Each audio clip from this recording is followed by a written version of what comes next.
Global carbon neutrality expected to be reached by 2050. Although the goal is clear, it is difficult to achieve, especially cities need to develop and regenerate, and many industrial sites need to be transformed to sustainable and low-carbon community. But this is a challenge, arduous, because industrial sites are typically high carbon emission and low carbon sinks. Sites with high implicit carbon and demolition and redevelopment face a great challenge of carbon emission. So carbon-driven, sustainable urban regeneration of industrial sites is a very necessary topic. As you can see, from global Australia to Melbourne, the carbon challenge exists. Carbon emission from land transformation in Australia are noteworthy, with Melbourne's Fisherman's Bend being largest urban land transformation project in Australia. Fisherman's Bay is the largest urban regeneration project in Australia, with the goal of achieving a zero carbon community, which the government expects to reach by 2050, creating a low-carbon and low-waste sustainable city, and where citizens say they want to be part of sustainable community that is ecological, culturally, and economically sustainable. True community. I think it's important to think sustainably. Open places like parks. Keep the history diverse. vibrant. A multicultural hub. Place where people feel connected. Where people can collaborate and come together. Over 480 hectares, 5 interconnected precincts, each with their own unique character and history, will become home to 80,000 people and 80,000 jobs. Precinct respects and celebrates the area's rich social and economic heritage, whilst also recognising the significance of the traditional owners and their cultural heritage. As Fisherman's Bend serves a typical example of low-carbon transformation of an industrial site. As you can see, typically, this evolution of history reflects the development logic from natural wasteland to industrial intensity development to future urban renewal and ecological restoration. Lorimer, at its heart, links the city center to the waterfront, yet today it suffers from fragmented ecosystems, a lack of green space, strong urban heat effects, and high carbon emission challenges. So it has strategic location and typicality. Lorimer has serious problems with high carbon emissions and low carbon sinks, and it is feasible to explore the transition to carbon-driven industrial land use as an example. The first problem diagnosed is very low carbon sinks in Lorimer, and you can say it just has sparse tree density and no open space and nearly no green field. But this regeneration potential cause plan and design can prioritize the increase of carbon sinks in Lorimer. As you can see, the Lorimer is dire need of carbon sinks increase, and after analysis, we can say the central open space is the most representative and important space to do so.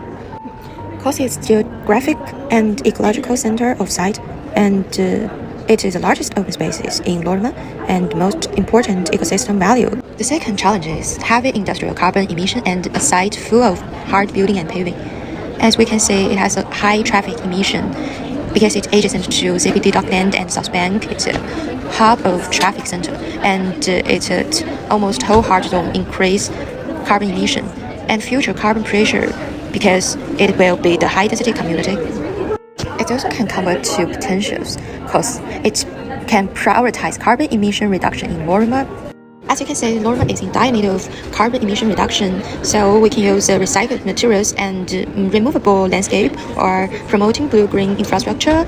Central open spaces is very high implicit carbon and very high carbon emission if fully demolished and rebuilt. Certainly, the Lorimer challenges as an ecosystem destroyed by industrialization and environmental pressure. As you can see, the endangered and vulnerable ecology of the site and the industrial landfill of pre-existing wetland and lakes, and industrialization reduce flood and convert to potential. We can do like the ecological restoration and landscape narrative awaken the place memory. And this is very important because ecological degradation calls for restoration to support carbon sinks. Typically, the central open space, once reed swaps and now EVC endangered and vulnerable areas have great potential for ecological restoration. Based on all the site analysis, and we can say the design purpose is to reduce carbon emission, increase carbon sinks, and strengthen community engagement and site memory. We call all of this is a design principle, carbon-driven urban regeneration design. It will integrate the community emission reduction and sink enhancement, as you can see the diagram. And sink enhancement is for two parts, like the increasing carbon sink quality and increasing carbon sink quantity. And community participation and landscape narrative. And emission reduction is reduce carbon emission from travel and reducing implicit carbon emission.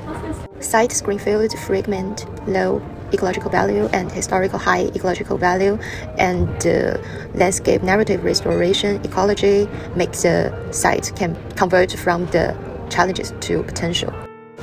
Use the principles into the design, and we can say the underground water is very high and suitable for wetland restoration and risk of the flooding due to the low-lying nature of the site. And as you can say, the transforming special industrial land into green space is a potential cause its soil type because its site soil structure suitable for wetland restoration. And as for the strategy, I will build from past to future both horizontal and vertical landscape narrative spatial forming, and it will be the layer 1, 2, 3. The bottom is ecological restoration, reconstruction, reed swamp characteristics, modeling natural carbon sinks, and this is represent the past original nature land. And the second is adaptive reuse of building and community activity system design. It will be combined with pedestrian bike oriented, and it will be the inside building structure. It will reduce the demolition of the building, and the top is a green roof and vertical green corridor, mapping the future of sustainable cities. Lower mass transformation is not just spatial, it's a carbon conscious shift, and this project offers a replicable model for Fisherman's Bend and other cities worldwide.